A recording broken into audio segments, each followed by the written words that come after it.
творческая интеллигенция всегда занимала достаточно большую нишу на поворотных моментах истории России. Творческая интеллигенция должна заниматься своей работой. Писать, репортажи делать, спектакли ставить.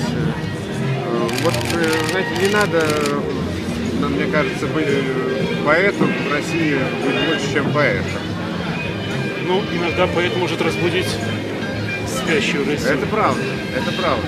Но он не должен становиться потом революционером, трибуном, агитатором, горланом, главарем. Вы знаете, невольно получается 20 лет спустя. 91-й, 2011, такие параллели. Ну, невольно получается, да. Это случайно? Или это... История циклами развивается. Вы не исключаете, что это может быть начало нового цикла? Очень может быть. Спасибо. Евгений Алексеевич, Да. от вам вопросы. Да. Телеканал «Дождь». Да? Телеканал «Дождь».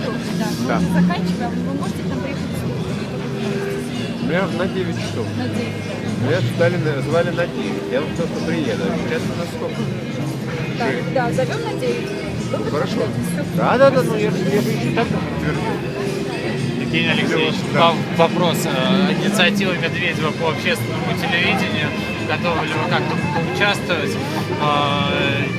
И вообще, как вы считаете, нужно ли России общественное телевидение? Вы знаете, пусть лучше отменят цензуру на существующих телеканалах, и все будет замечательно. И не нужно никакое общественное телевидение. Перестаньте рулить существующими каналами. Первым, вторым, НТВ. И никакое общественное телевидение не надо. Потому что у меня первый вопрос, а как оно будет финансироваться? Кто будет деньги давать? Значит, кто деньги дает, тот и музыку заказывает.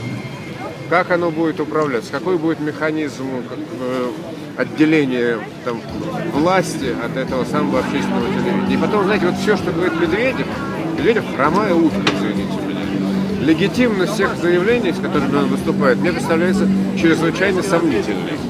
Потому что, у нас будет другой президент.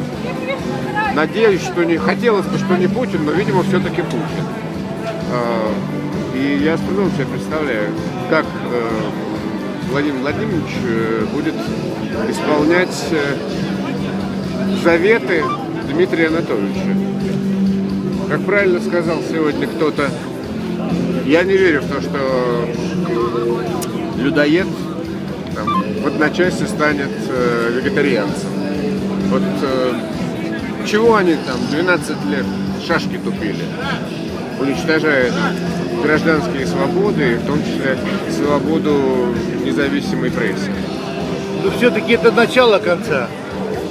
Я бы не спешил с выводами. Ну, все-таки неожиданно Общество пришло в раскачалась движение, страна, это факт. неожиданно. Вот общество Москва, в всяком Но мы случае. наблюдатели, Когда вы работаем. появитесь на нашем телевидении? Да, когда мы вас увидим? Наверное, после смены президента. Я думаю, да. Я думаю, Мы власти. посмотрим, он и вот когда расскажет. Ходорковского Мы дома. выпустят, вот тогда и я появлюсь. Мы вас ждем, мы вас любим. Спасибо. Путин уже 100-летие хочет в ВЧК праздновать в 2017 году. А как вы думаете? Уже из Северной Кореи пригласил, там из Белоруссии, этого, Венесуэлы. Вот мы их сразу всех в Гаагу вместе взятых. Да, Или в Нюрнберг. Скажите, а на Украине